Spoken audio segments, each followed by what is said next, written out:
وعلى آله وصحبه أجمعين أما بعد أعوذ بالله من الشيطان الرجيم بسم الله الرحمن الرحيم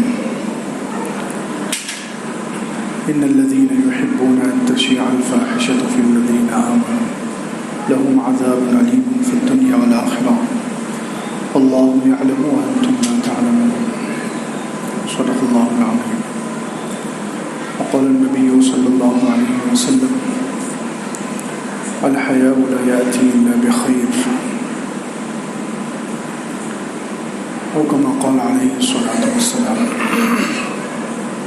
اللهم صل على سيدنا محمد وعلى آل سيدنا محمد وبارك وسلم. اللهم صل على سيدنا محمد وعلى آل سيدنا محمد وبارك وسلم. اللهم صل على سيدنا محمد وعلى آل سيدنا محمد وبارك وسلم.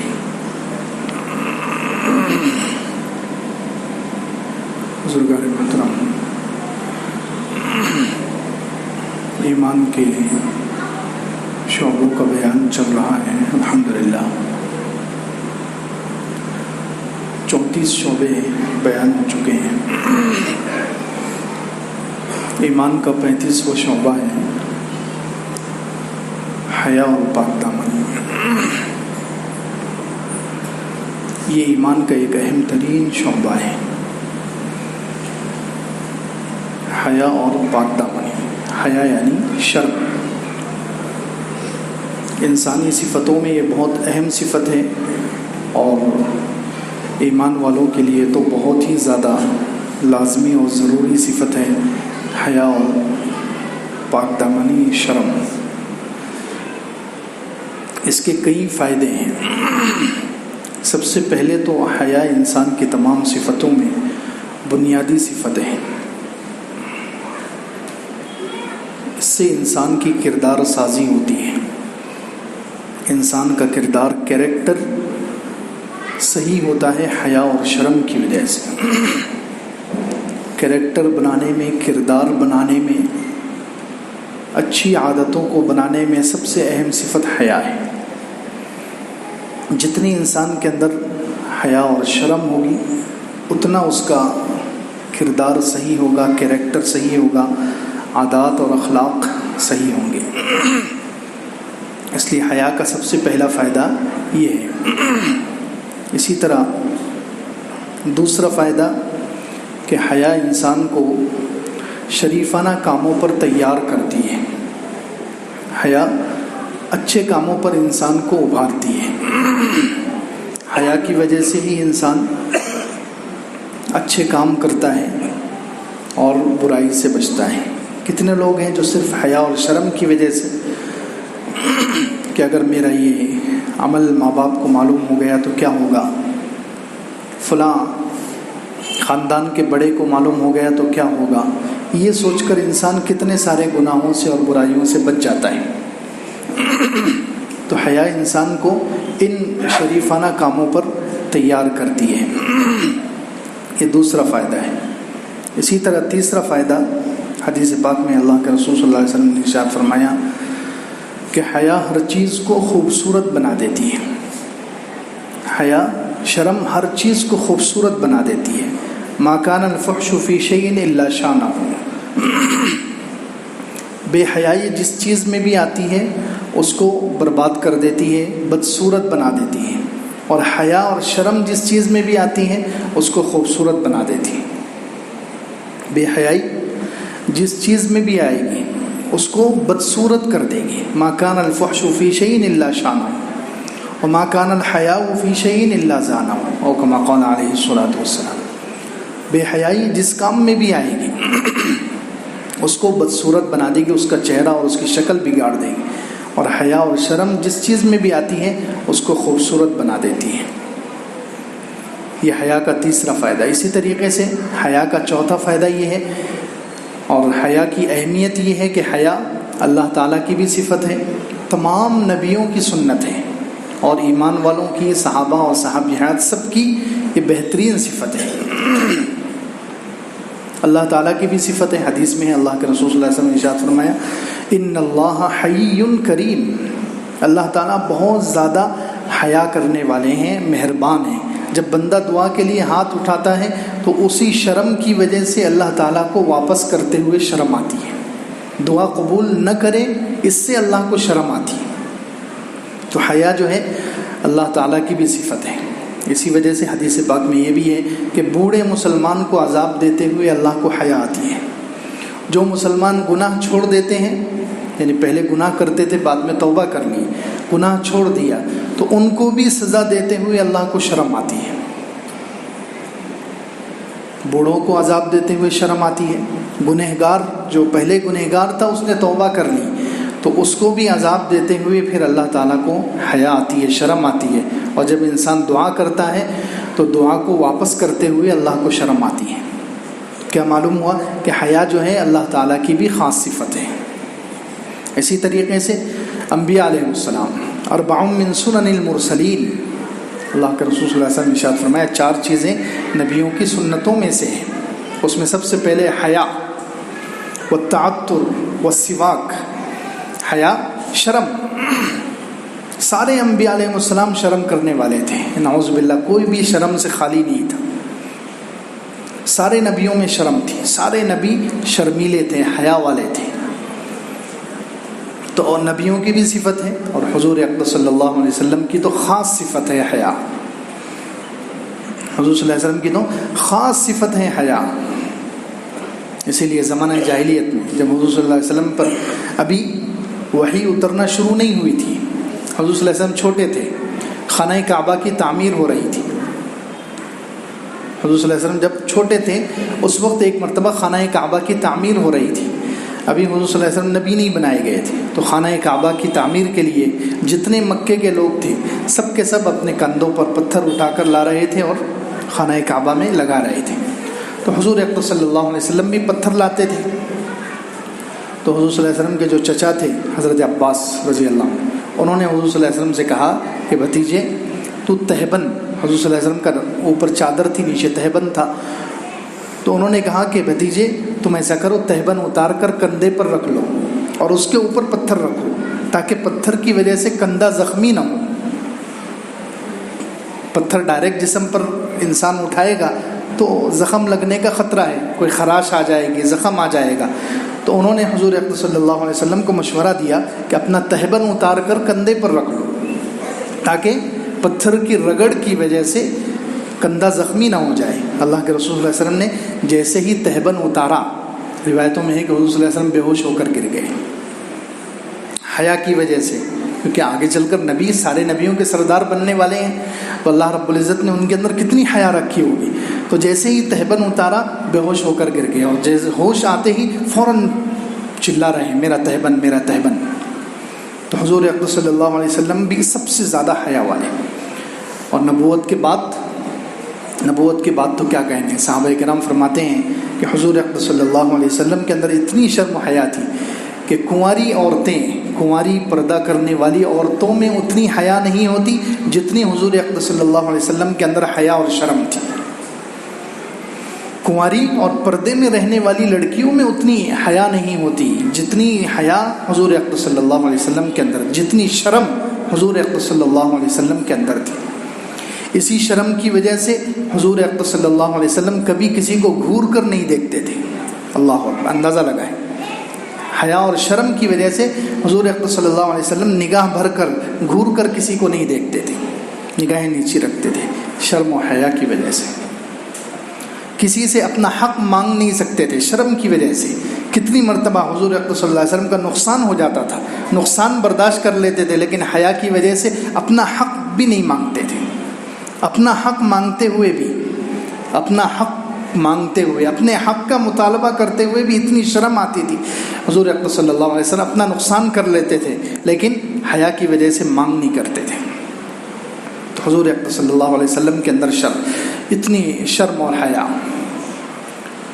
اسی طریقے سے صحابہ کرام کے اندر کتنے صحابہ کرام ہیں کہ وہ تنہائی میں استنجا کے لیے بیٹھتے تھے تو بعض مرتبہ استنجا کے لیے ان کو سطر کھولنا مشکل ہو جاتا تھا حیا کی وجہ سے، اللہ سے ان کو اتنی حیا آتی تھی۔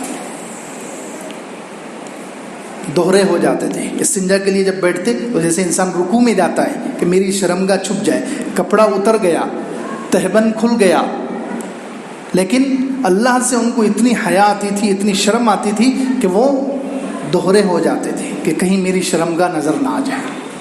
تنہائی میں بھی ہوتے تھے. حضرت عثمان غنی رضی اللہ عنہ کے بارے میں ہے کہ زندگی بھر انہوں نے پورے اوپن ہو کر غسل کبھی نہیں کیا، پورے ننگے ہو کر کبھی نہیں نہائے. اللہ سے ان کو اتنی تنہائی میں ہوتے تھے، اکیلے غسل خانے میں ہوتے تھے، لیکن شرم کی وجہ سے پورے کپڑے کبھی نہیں اتارتے تھے. انہوں نے اپنی شرمگاہ کو بھی کبھی نہیں دیکھا، شرم اور حیا کی وجہ سے. تو یہ نبیوں کی بھی خاص صفت ہے، صحابہ کرام کی بھی خاص صفت ہے، اللہ کے نیک بندوں کی ہمیشہ سے یہ خاص صفت ہے، شرم اور حیا. اللہ تعالیٰ کی بھی صفت ہے، سارے نبیوں کی بھی صفت ہے، اور صحابہ کرام اولیاء اللہ کی آج تک یہ سب سے اہم صفت ہے حیا. اسی طریقے سے حیا سب سے پہلے جو انسان ہیں ان کی وراثت ہے. حضرت آدم اور حضرت حوا، ان سے وراثت میں انسانوں کو یہ چیز ملی ہے، شرم اور حیا. جنت میں اللہ رب العزت نے حضرت آدم علیہ السلام کو اور حضرت حوا کو منع کر دیا تھا، لا تقربا هذه الشجرہ، اس درخت کے قریب مت جانا، اس درخت کو مت کھانا، اس کے قریب مت جانا. اب شیطان نے حضرت حوا کو دل میں خیالات ڈالے اور حضرت آدم علیہ السلام دونوں کے دل میں ورغلایا، اور دونوں نے اس درخت کا پھل کھا لیا. تو جیسے ہی فَأَكَلَا مِنْهَا فَبَدَتْ لَهُمَا سَوْآتُهُمَا، جیسے ہی اس درخت کا پھل، ممنوع درخت جس کو کھانے سے اللہ رب العزت نے منع کیا تھا، جیسے ہی اس درخت کا پھل کھایا تو پورے کپڑے اتر گئے. جنت کے جو کپڑے تھے وہ جنت کے کپڑے اتر گئے. اب دونوں حالانکہ میاں بیوی ہے، میاں بیوی ایک دوسرے کے سامنے کپڑے اتر گئے تو کوئی بری بات نہیں ہوتی، لیکن پھر بھی اتنی شرم تھی دونوں کے اندر کہ پتوں سے اور جنت کی چیزوں سے وہ اپنی شرمگاہوں کو چھپانے لگے. قرآن میں اللہ تعالیٰ نے کہا ہے فَطَفِقَا يَخْصِفَانِ عَلَيْهِمَا مِنْ وَرَقِ الْجَنَّةِ، وہ اپنے بدن پر اپنی جو سطر ہے اور جو چھپانے کی جگہیں ہیں ان کو پتوں سے اور جنت کی چیزوں سے چھپانے لگے. دونوں کو آپس میں ایک دوسرے کے سامنے بھی بے لباس ہوتے ہوئے شرم محسوس ہو رہی ہے. اسی لیے اللہ رب العزت نے قرآن میں کہا یا بنی آدم قد انزلنا علیکم لباسا یواری سوآتکم وریشا، اے بنی آدم ہم نے تمہارے لیے ایک لباس اتارا ہے. قد انزلنا علیکم لباسا یواری سوآتکم وریشا، جو تمہاری شرمگاہوں کو چھپائے گا اور تمہارے لیے زینت کا ذریعہ ہوگا. وَلِبَاسُ التَّقْوَىٰ ذَلِكَ خَيْرٌ، لیکن تقوی کا لباس یہ زیادہ بہتر ہے. اصل تو دل میں انسان کے اندر حیا اور شرم اور دل میں تقوی کا لباس ہونا چاہیے. ذَلِكَ مِنْ آیَاتِ اللَّهِ لَعَلَّهُمْ يَذَّكَّرُونَ. پھر آگے کہا کہ اے انسانوں ہم نے تمہارے اوپر لباس اتارا، لیکن شیطان یہ لباس اتارنے کی کوشش، تمہارے سے چھیننے کی کوشش کرے گا. شیطان کیا کرتا ہے؟ شیطان انسان کو بس ننگا دیکھنا چاہتا ہے. بے حیائی شیطان کو بہت پسند ہے، بے حیائی اور بے شرمی شیطان کو بہت پسند ہے. اس لیے اس نے وہاں حضرت آدم اور حضرت حوا کو گناہ کر کے بے لباس کر دیا، ان کا لباس اتروا دیا. تو وہی کام اگر وہ دنیا میں کوئی انسان کرتا ہے تو وہ انسان شیطان کو بہت پسند ہوتا ہے. آج کل تو بے حیائی اسی لیے تو پھیلے، یہ سب شیطان کے ایجنٹ ہیں. بے حیائی کو پروموٹ کرنے والے، بے حیائی پھیلانے والے، بے حیائی کو پسند کرنے والے، بے حیائی کی نشر و اشاعت کرنے والے، بے حیائی کو پسند کرنے والے، چاہے وہ مسلمانوں کی شکل میں ہو، لیکن یہ سب شیطانی ایجنٹ ہیں. تو اللہ تعالیٰ نے کہا کہ شیطان تمہارا کہیں لباس چھین نہ لے. لا يفتننكم الشيطان كما اخرج ابويكم من الجنة ينزع عنهما لباسهما ليريهما سوآتهما. اے انسانوں، شیطان تمہیں کہیں فتنے میں ڈال کر تمہیں بے لباس نہ کر دے، بے حیا نہ بنا دے، بے شرم نہ بنا دے، تمہارے کپڑے کہیں اتروا نہ دے جیسے اس نے تمہارے ماں باپ کے کپڑے اتروائے تھے جنت میں. تو خیر یہ حیا اور شرم حضرت آدم علیہ السلام جو سب سے پہلے انسان ہیں ان کی طرف سے ہمیں وراثت میں یہ شرم اور حیا ملی ہے. شرم اور حیا ان سے وراثت میں ملی ہے کہ جب ان کے وہاں کپڑے اتر گئے تو وہ فوراً حیا اور شرم کی وجہ سے اپنے اوپر جنت کے پتے وغیرہ چپکانے لگے. اسی طریقے سے حیا دین اسلام کا ایک امتیازی وصف ہے. اللہ کے رسول صلی اللہ علیہ وسلم نے ارشاد فرمایا ان لکل دین خلقا وخلق الاسلام الحیا، ہر دین کی کوئی خاص صفت ہوتی ہے. پچھلے جتنے ادیان گزرے ہیں، جتنے سچے مذہب گزرے ہیں، ان میں کوئی ایک، ساری ہی اچھی صفتیں ہوتی تھیں لیکن کوئی ایک صفت بہت ان کی خاص ہوتی تھی. جیسے حضرت عیسیٰ علیہ السلام کی جو شریعت تھی، حضرت عیسیٰ علیہ السلام کا جو دین تھا، اس دین میں ایک صفت بہت خاص تھی. وہ کیا؟ معاف کرنا، درگزر کرنا. ان کی شریعت میں، ان کے دین میں یہ چیز، حالانکہ ساری ہی اچھائیاں تھی لیکن یہ چیز بہت خاص تھی. معاف کرنا، درگزر کرنا، کسی نے ظلم کیا ہے اس کو چھوڑ دینا، یہ چیز ان کی صفت، ان کے دین میں خاص تھی. اور دین اسلام میں سب سے اہم چیز اللہ کے رسول صلی اللہ علیہ وسلم نے ارشاد فرمایا حیا اور شرم ہے. دین اسلام کی جو بالکل اٹھتی ہوئی نظر آنے والی، دور سے نظر آنے والی چیز اور سب سے اہم صفت ہے دین اسلام کی، وہ حیا اور شرم ہے. اسی لیے دوسری حدیث میں فرمایا کہ حیا ایمان کی ایک شاخ، ایمان کا پھل ہے. الحیاء من الایمان والایمان فی الجنہ. حیا ایمان سے ہے اور ایمان جنت میں ہے. اور بے حیائی یہ بدکاری سے ہے اور بدکاری جہنم میں جائے گی. حیا ایمان سے ہے. الحیاء من الایمان والایمان فی الجنہ. حیا ایمان سے ہے، شرم ایمان سے ہے، یعنی ایمان کا خاص حصہ ہے، ایمان کی خاص شاخ ہے، ایمان کا خاص پھل ہے. حیا کو اپنے اندر سے ختم مت ہونے دو، شرم باقی رکھو. 2 صحابہ تھے، انصاری صحابہ تھے، ان کا واقعہ حدیث کی کتابوں میں ہے. 2 انصاری صحابہ، 2 سگے بھائی تھے. وہ ایک بھائی ان میں بہت زیادہ شرمیلے، بہت زیادہ حیا والے، شرم والے تھے. اتنی ان کے اندر حیا تھی، اتنی شرم تھی ان کے اندر کہ وہ شرم کی وجہ سے کسی سے اپنا قرضہ بھی نہیں مانگتے تھے، اپنا حق بھی چھوڑ دیتے تھے، شرم اور حیا کی وجہ سے. ایک بھائی میں بہت زیادہ شرم و حیا تھی. تو ایک مرتبہ جو دوسرے بھائی تھے وہ اپنے بھائی کو، شرمیلے بھائی کو سمجھا رہے ہیں. جو دوسرے بھائی تھے وہ اپنے شرمیلے بھائی کو سمجھا رہے ہیں کہ تم اتنی زیادہ کیوں حیا کرتے ہو، اتنی زیادہ کیوں شرم کرتے ہو کہ حیا کی وجہ سے تمہارا نقصان ہو جاتا ہے، لوگ تمہارے پیسے کھا جاتے ہیں، تم اپنا حق بھی لوگوں سے نہیں مانگتے شرم کی وجہ سے. اتنی شرم اچھی چیز نہیں ہے. یہ ان کو سمجھا رہے ہیں. وہاں سے حضور اکرم صلی اللہ علیہ وسلم کا گزر ہوا تو حضور صلی اللہ علیہ وسلم نے ارشاد فرمایا ارے ایسا مت کہو، ان سے، ان کے اندر شرم اور حیا ہے، وہ رہنے دو، باقی رہنے دو. شرم و حیا بہت اہم چیز ہے. اس سے دنیا کا نقصان ہوتا ہے تو ہو جائے، لیکن آخرت میں اس پر بہت سے درجے اللہ کی طرف سے متعین ہیں. دیکھو اللہ کے رسول صلی اللہ علیہ وسلم کیا فرمایا، حیا باقی رہنے دو، شرم ان کے اندر رہنے دو. ٹھیک ہے دنیا کا کوئی نقصان ہو رہا ہے، کچھ پیسے ضائع ہو رہے ہیں، کچھ لوگ پیسے ڈبا رہے ہیں، قرض ادا نہیں کر رہے ان کی شرم کی وجہ سے، تو تھوڑا بہت دنیا کا نقصان ہونے دو. اس حیا اور شرم پر آخرت میں بہت سارے درجات ہیں. تو یہ ایک حیا کا فائدہ ہے. اسی طریقے سے حیا کا ایک فائدہ کہ حیا جو ہے انسان کے لیے بریک کا کام کرتی ہے. انسان کے لیے برائی سے بچانے میں حیا کا کام کیا ہے کہ حیا بریک کا کام کرتی ہے. تمام برائیوں سے انسان کو روکتی ہے. انسان حیا کی وجہ سے ہی رک جاتا ہے کہ اللہ تعالیٰ دیکھ رہے ہیں، قیامت میں اللہ تعالیٰ کو کیا منہ بتاؤں گا. حیا اور شرم ہی تو ہوتی ہے یہ کہ مجھے اللہ کے سامنے پیش ہونا ہے. قیامت کے دن اللہ تعالیٰ نے مجھ سے اس گناہ کا مطالبہ کر لیا کہ تم نے فلاں جگہ یہ گناہ کیوں کیا تھا، تو انسان یہ سوچ کر گناہ سے رک جاتا ہے. تو حیا جو ہے یہ برائیوں کے لیے بہت بڑی بریک کی حیثیت رکھتی ہے. اسی طرح ایک اور حدیث سن لیں. اللہ کے رسول صلی اللہ علیہ وسلم نے ارشاد فرمایا الحیاء والایمان قرینا جمیعا. حیا اور ایمان دونوں ایک ساتھ ملا دیے گئے. عجیب حدیث. حیا اور ایمان، شرم اور ایمان دونوں ایک ساتھ ایک دوسرے کے اندر ملے ہوئے ہیں. فَإِذَا رُفِعَ أَحَدُهُمَا رُفِعَ الْآخَرُ أَوْ كَمَا قَالَ عَلَيْهِ الصَّلَاةُ. جب ایک چلی جاتی ہے، ایک صفت چلی جاتی ہے تو دوسری بھی چلی جاتی ہے. حیا اور شرم اور ایمان دونوں ملا دیے گئے ہیں. جس کے اندر شرم اور حیا ہے تو ایمان بھی رہے گا، اگر شرم و حیا نکل گئی تو ایمان بھی نکل جائے گا. دونوں ایک دوسرے سے ملی ہوئی چیز ہیں. الحیاء والایمان قرینا جمیعا، دونوں ایک دوسرے کے ساتھ ملا دیے گئے ہیں. جیسے پانی کے اندر کلر ملا دیا جائے، پانی کے اندر کلر ملا دیا جائے تو دونوں کتنے ایک دوسرے سے مل جاتے ہیں. اب اس کو کوئی الگ کر سکتا ہے؟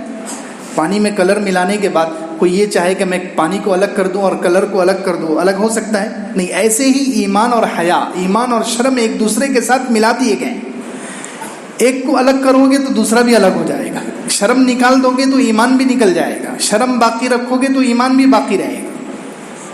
اتنی اہم صفت ہے حیا اور شرم. اسی طریقے سے ایک حدیث میں فرمایا الحیاء لا یأتی الا بخیر، حیا نفع ہی نفع رکھتی ہے، حیا نفع ہی لاتی ہے، حیا سے کوئی نقصان نہیں ہوتا. شرم سے انسان کو کبھی نقصان نہیں ہوگا، شرم خیر ہی لاتی ہے. الحیاء لا یأتی الا بخیر. اسی طریقے سے حیا مصیبتوں کے لیے ڈھال ہے. یہ آخری چیز، حیا مصیبتوں کے لیے ڈھال ہے، انسان کو مصیبتوں سے بچاتی ہے شرم اور حیا. اس پر حدیث پاک میں 2 واقعات ہیں. ایک تو حضرت ابراہیم علیہ السلام جب نمرود کے پاس سے نکلے، نمرود نے حضرت ابراہیم علیہ السلام کو آگ میں ڈال دیا تھا، پھر اللہ رب العزت نے آگ سے بچا لیا، آگ کو ان کے لیے باغ بنا دیا. پھر وہ وہاں سے ہجرت کر کے ملک شام جا رہے ہیں. تو راستے میں ایک بادشاہ کے پاس سے گزر ہوا. اب حضرت ابراہیم علیہ السلام کے ساتھ حضرت ابراہیم علیہ السلام کی بیوی تھی حضرت سارہ رضی اللہ عنہ. تو دونوں میاں بیوی جا رہے ہیں. تو ایک بادشاہ کے پاس سے گزر ہوا، ایک بادشاہ کا علاقہ آیا. اس بادشاہ کی یہ عادت تھی کہ جو بھی خوبصورت عورت، جو بھی خوبصورت لڑکی اس کے ایریے سے، اس کے علاقے سے گزرتی، وہ اس کو پکڑ لیتا اور پوچھتا کہ یہ کون ہے. اگر وہ کہتا کہ یہ میری بیوی ہے تو وہ زبردستی اس کے ساتھ زنا کرتا. اگر وہ کہتا کہ یہ میری بہن ہے تو وہ چھوڑ دیتا. تو اب حضرت ابراہیم اور حضرت سارہ وہاں سے گزر رہے ہیں. تو بادشاہ کے لوگوں نے، بادشاہ کے کارندوں نے حضرت ابراہیم علیہ السلام کو پکڑ لیا اور بادشاہ کے پاس جا کے پیش کر دیا کہ اس کے ساتھ ایک بہت خوبصورت عورت ہے. تو بادشاہ نے پوچھا کہ وہ کون ہے، وہ عورت تمہارے ساتھ جو ہے کون ہے وہ؟ تو حضرت ابراہیم علیہ السلام کی بیوی تھی وہ. لیکن حضرت ابراہیم علیہ السلام نے کہا یہ میری بہن ہے، یہ میری بہن ہے. تو بادشاہ خاموش ہو گیا. حضرت ابراہیم علیہ السلام واپس آئے تو حضرت سارہ سے کہا کہ دیکھو تم ہو تو میری بیوی، لیکن چونکہ اب اس زمین پر ہم دونوں ہی مسلمان ہیں تو اسلامی اعتبار سے ہم دونوں بہن بھائی ہیں، دینی اعتبار سے ہم دونوں بہن بھائی بھی ہیں. تو اس لیے میں نے بادشاہ سے توریہ کیا ہے، یعنی گول مول بات کی ہے. بادشاہ کو میں نے کہا ہے کہ یہ میری بہن ہے، دینی اعتبار سے تم میری بہن ہو تو تم بھی یہی کہنا. ابھی وہ بادشاہ تمہیں بھی بلائے گا. تو بادشاہ نے حضرت سارہ کو بلایا. حضرت سارہ حضرت ابراہیم علیہ السلام کی بیوی بادشاہ کے سامنے پیش ہوئی. تو بادشاہ نے ان سے بھی پوچھا تو انہوں نے کہا کہ یہ میرے بھائی ہیں. لیکن بادشاہ کو شک ہو گیا کہ نہیں یہ جھوٹ بول رہے ہیں. تو بادشاہ نے حضرت سارہ سے زبردستی کرنا چاہیے، حضرت سارہ پر زبردستی کرنا چاہیے. اس نے بری نیت سے حضرت سارہ کی طرف ہاتھ بڑھایا. تو حضرت سارہ رضی اللہ عنہ حضرت ابراہیم علیہ السلام کی بیوی ہیں، ظاہر سی بات ہے ان کے اندر کتنی حیا ہوگی.